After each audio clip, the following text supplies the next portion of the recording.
My name is Michael Rosen for the Archive of American Television. It is August 15th, 2002. We're in Beverly Hills, and it's my great pleasure to interview Ed McMahon. Right? Okay. And here we... Well, one of the first questions is, what was your name at birth? My name at birth was Edward Leo McMahon Jr. I was named after my father. He was named during Pope Leo's Jubilee, and most every child, every male child at that time, had Leo as the middle name. That was a big deal. So I inherited Leo. Not many people know that, but it's now revealed for all posterity. Okay. Did you have any nicknames? I've had a couple of nicknames. It's hard to believe with my weight problem over the years if I had a nickname. But I was called Slim in my younger days, and something happened after that where I gained a lot of weight. But I was called Slim, and I grew out of that terminology, unfortunately. When were you born? I was born March 6, 1923. And where? In Detroit, Michigan. And I have no background in Detroit, Michigan. My mother and father were traveling, and I arrived as they were traveling through Detroit, and we stayed there 6 weeks and left. So I grew up all over the country, but very little time in Detroit. I've gone back to visit Detroit many times and appeared there and made speeches and whatever, but no relationship to the city at all. What do you consider your hometown then? My hometown is Lowell, Massachusetts. My grandmother and grandfather lived there. All my uncles lived there. They were in the plumbing business. My grandfather was a master plumber, and all his sons were plumbers except my father. My father ran off to be with a minstrel show. He was an interlocutor with a minstrel show, and that started the show business kind of element of the McMahon tribe. But Lowell, Mass was their big headquarters, their big home, and I spent every summer there and finally got to go to school there. I insisted that I finally go to a school for a length of time, like Lowell High School, where I graduated. But I was in like 12 schools before I finished high school. It was very tough growing up, being in a lot of cities. Did you have any brothers and sisters? I'm an only child. And then, so what are your impressions about traveling with your father? Well, it's a very lonely existence because we'd live at a place for a year and then we'd move on. I lived in Bayonne, New Jersey. I lived in Philadelphia. I lived in New York City on 2 different occasions. When I was in grade school, I went to public schools in Manhattan. So it's a very lonely existence. You don't get to know anybody. And when you do, all of a sudden you have some friends and then you're moved to the next town. That may have been part of the reason I went into this business, because it was something I could do by myself. I could be a broadcaster because I started very early practicing doing what I've done all my life. Like at 10 years old, I was a broadcaster as far as I was concerned. And we can go into that in detail if you want. But it was all caused, I think, one, just a strong interest in this business. And then also the fact that I had afternoons free because I didn't have any friends. So I became a broadcaster. Before we get to the broadcasting, what was your mother's name? Eleanor. My mother's name was Eleanor. And my father was called Eddie. I never took the name Eddie. I never picked up on that. But he was Eddie to all his friends, all his cronies. It was Eddie. And did your mother work? My mother worked, yes. She was, her grandmother had a boarding house, and my mother worked in the boarding house, helping, do the chores and whatever in a boarding house. And when she was on the road with my father, she helped my father, but not in a real formal way, more an informal way. So did you have hobbies as you were growing up? My hobby growing up was being a broadcaster. I used to hold a flashlight like it was a microphone. I used to read Time magazine. Time magazine had just come out, and everybody thought, this is crazy. Why would anybody buy a magazine to get the news that they already read in the newspaper? They didn't realize the wisdom of Luce, that he was going to come up with this idea and have it be successful. But it had just come out about when I was born. So by the time I hit 10 or 11, I started my radio career in my own mind. I read Time magazine, and it was wonderful because I had the news, I had the sports, I had the theater, I had birth dates and death dates and all of those things. I could report into my little flashlight as my microphone. I queued up records on my grandmother's phonograph, one of those old Cobra hooded phonographs. I'm sure you've seen those over the years. You lift up the hood and there's the 78 spinning, and I would cue up music. I was a disc jockey. I was a newscaster, sportscaster, all in my mind in my grandmother's parlor. So you didn't perform for your grandmother or your parents? Well, my grandmother, my parents looked at it as like it's a fad, a phase. Like if you give a kid a chemistry set, he's not going to become Louis Pasteur. So they, if I'm fooling around with radio, that's not what I'm going to do. It's just he's having fun. My grandmother, however, Katie, and I loved her dearly. My grandmother, Katie Fitzgerald McMahon, she's part of the Fitzgerald clan out of Boston. Katie Fitzgerald McMahon, she was a big radio fan. She was a big sports fan, oddly enough, loved baseball. And she lived a good life. She lived to be 84. But she encouraged me because she really lived by the radio. She listened to soap operas and she listened to the sports games and so forth.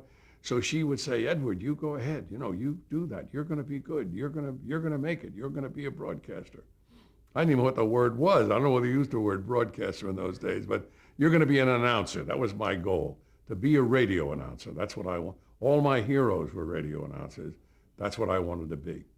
Name some of your heroes. What announcers stand out in your mind? Well, there was different people. Like Don Wilson was the announcer with Jack Benny, and he was a character. He was part of the team. You heard about him on the radio. Bill Goodwin was with Burns and Allen. He was also part of the team. He was not just the announcer. He was in the sketches. He would be part of the operation. It was like a little coterie of people, and the announcers would get very strong recognition factors because they not only did the show, announced the show, but they acted in skits and so forth. Similar to what Johnny did on The Tonight Show, Johnny Carson did on The Tonight Show. Other ones, Ken Carpenter was big. I was a big fan of his. My real idol was a guy named Paul Douglas, who was the announcer for Fred Waring. Fred Waring had a popular show on radio. Every night he was on, and Paul Douglas was his announcer. And Paul Douglas, oddly enough, had a pattern with Fred Waring like I had with Johnny Carson, the second banana roll, the sidekick kind of thing. They would disagree about things. If he picked Notre Dame to win the football, Fred Waring would pick Army, and like Johnny and I would do, the horse and the pig, the various things we kidded about over the years. So he was my idol, and then he went on to be quite a movie actor. Paul Douglas became a very successful motion picture actor. He was in a great movie called A Letter to Three Wives. He was also in Born Yesterday. And, people will remember, anybody who has an early knowledge of film will know Paul Douglas. But he was a radio announcer first. What do you think appealed to you to be an announcer? What was it about it? I don't know. I wish I knew that answer. I'll tell you the real genesis of how it happened. My grandfather, I mentioned, was a master plumber, Joseph McMahon. And Joseph was quite a guy. He built a house. He did all the carpentry work himself. He was a plumber. He was an electrician. He was everything. And he was fascinated with radio. And he built a crystal set. And he made earphones. And he had it in the kitchen, on the kitchen sink. There was like a cupboard kind of table.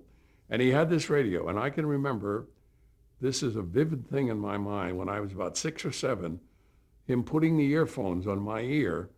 And I heard a guy from Pittsburgh, from KDKA. KDKA was a clear 50,000 watt channel, and all across the country. You could hear anywhere in America.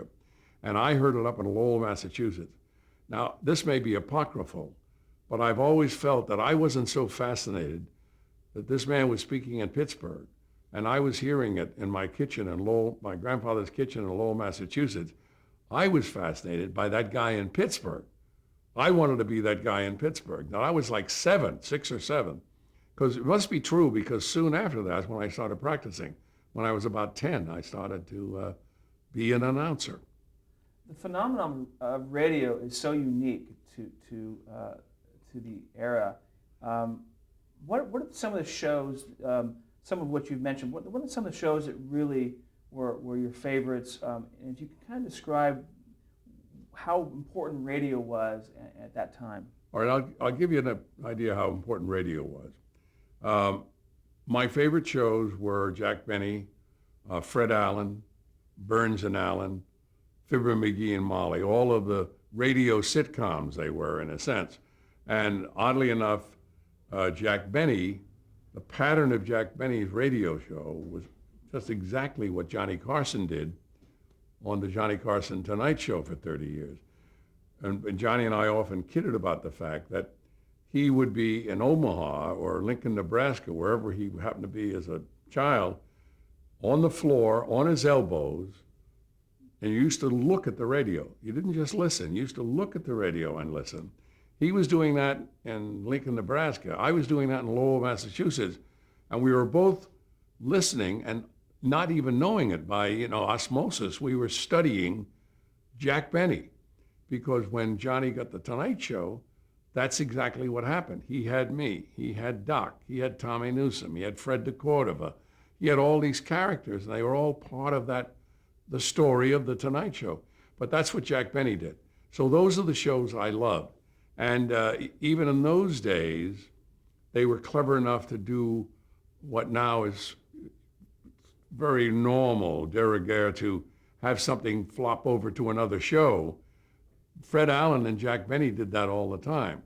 Jack Benny would say something on his show insulting to Fred Allen, and then Fred Allen, following him in the next hour, and these were all live shows, he would respond to that.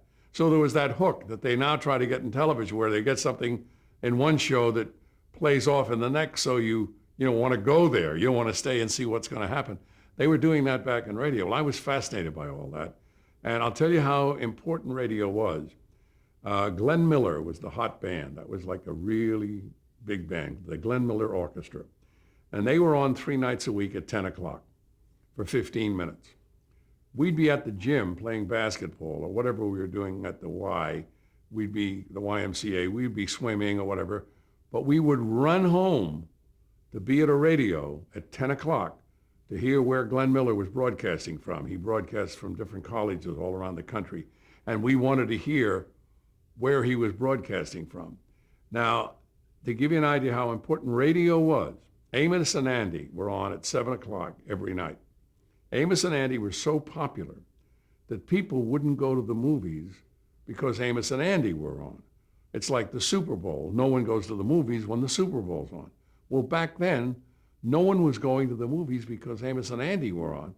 So what they did, they closed the curtain in the theater. They opened the curtain, and there was like a stool, a high stool, and they put a radio on there. They put an old Super Heterodyne with a point kind of radio. You've seen them many times, those radios. They sat on a stool, and from 7 to 7:15, they played for the audience in the theater Amos and Andy. And that was advertised, that if you came to the movie, they'd stop the movie so you could hear Amos and Andy, and then they'd go back to the movie. Now, you ask me how important radio was? Radio was very important. And how I heard about the invasion of the bombing of Pearl Harbor. I had been to the movies with a couple of my buddies. We were coming down the street, a couple of kids, throwing a can back and forth, whatever we were doing. And we just, from walking down the street, we just felt there was something ominous. There was something bad had happened. You just heard little snippets of the radio, but you felt something was wrong. This was Sunday afternoon. And I went up and knocked on a lady's door, and she opened the door, and I said, "Excuse me, I didn't mean to bother you, but did something bad happen?" And she said, "We are at war with Japan." That's how I knew I was going to be very soon in the military, from radio. How did World War II affect you and your family? Well, of course, it affected every family. World War II affected all the families.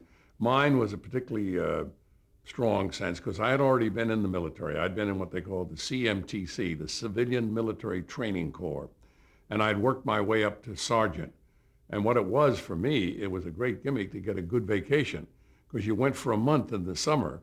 You spent the month of July or the month of August up on an island, Little Diamond Island off of the coast of Maine. Well, that was a pretty nice gig to get a free vacation, courtesy of the government. So I had enlisted in that. I went either 2 or 3 years. I did that, and I worked my way up to sergeant. And I could have automatically gone and become a second lieutenant immediately if I just had gone into the Army. But I had seen those ads of those bright-faced superheroes, the Marine pilots, and I wanted to be a Marine fighter pilot. And they were in front of a plane called the Corsair, and that's what I wanted to fly. The Corsair, I wanted to be a Marine fighter pilot. So when the war started, I had already applied to be a naval cadet. I had already decided that I was going to become a naval cadet. So I was waiting to get 2 years of college. You needed 2 years of college as one of the prerequisites. So I was waiting to get my 2 year. In fact, I was on an accelerated course at Boston College in Boston, Mass, trying to get my 2 years. I was like a year and a half, and December 7th, the war started. Soon after that, they lowered the age. You didn't need the 2 years, and I immediately went into the Aviation Cadet Corps, ultimately got my wings on April 4th, 1944, 4/4/44, I always remember that date, at Pensacola, Florida, and became a fighter pilot and did fly the Corsair. In fact, became an instructor in the Corsair. One of my duties in World War II was teaching carrier landings. A pretty important job. As I say to people now, I say, I was teaching these kids carrier landing. I was a kid myself. They were 18, I was 19, but I was teaching them how to land on a carrier. So that's how the war affected me. I was an only child, so my mother just absolutely was devastated. I could hear her on the phone saying, well, we're not going to have Christmas this year because Edward's going off. He's going to be a pilot of all things. Why does he have to be a pilot? I'd hear her telling one of her bingo buddies on the phone, that Edward was going to be a fighter pilot. So it affected my family a lot. Very much so. Before we go further, what was the high school that you went to? It's Lowell High School in Lowell High School in Lowell, Massachusetts. I graduated from there. I worked a year to get money to go to Boston College, and then I went to Boston College for a year and a half before World War II. So what year did you graduate high school? I graduated in 40, let me get this right. Graduated from high school in 40, I think 40 or 41, I'm not positive. And then you went to Boston. Yeah, I worked a year. I worked a year in a construction camp to get enough money to go to school. I paid my own way through college, so I had earned the money to go pay the tuition. So after the war, did you return to Boston? No, after the war, I went to Washington, D.C., because Catholic University of America is there, and they had then and still have a great speech and drama department. And I wanted to major in speech and drama because I knew television was coming along. And it was 1946. I had a couple of job offers in radio, but I decided to get more training in drama so I'd be ready for television. And I started my television career, oddly enough, right after I graduated in 1949. Television was just really beginning, and I went in, started working on television in September of that year, September 12, 1949, in Philadelphia at the local CBS affiliate, WCAU. I started working there that day. How did you know television was coming? We'd been reading about it, and being a man interested in broadcasting, I knew television was coming because, wherever you'd find information about radio or broadcasting or anything along that line, you'd hear about that they had a television broadcast, an experimental broadcast, and there was always stories in the magazines and in the papers about this wonderful thing that was going to come where you'd see pictures in your home.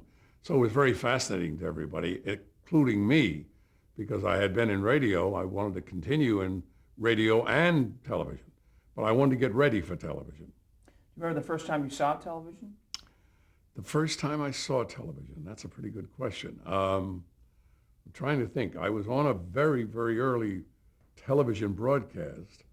That might have been the time. It was about 1947 at Catholic University in America, in Washington, D.C. I was in a play, and they took the play down to a local hotel. I think it was the Wardman Park Hotel. In the basement of that hotel, they had a television studio set up, and we broadcast. It was one of the early broadcasts on the coaxial cable. We were able, up till that time, they had not been able to broadcast from city to city. So the invention of the coaxial cable allowed them to broadcast from Washington to New York. And I was in a play, one of the earliest transmissions of a play, of a show from Washington to New York. That may have been the first time I saw it. Did your colleagues in radio worry about television? Was there a hesitance about going into it, that it might take Yeah.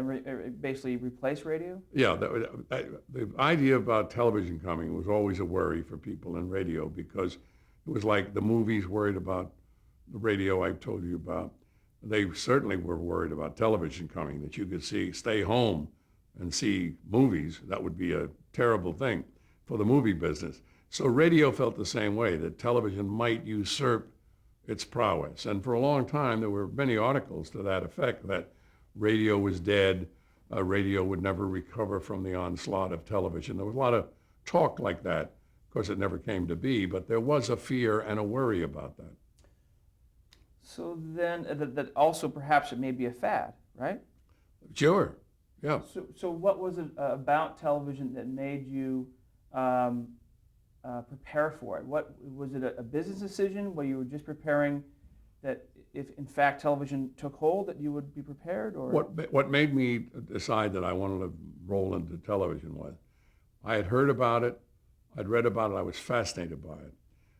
This is in 1946. I got out of the Marine Corps. So I enrolled in college, started that September 1946. Now, at that time, I was already doing other things relative to my idea of performing. I had been a bingo announcer, just to be on a microphone. I'd been a barker with a circus, to be on a microphone. I had been a pitchman on the boardwalk in Atlantic City, selling those slicer dices, because I was on a microphone, I was performing, and I was selling, which was a very important part of being on television, but I was also performing. There's a lot of laughs involved.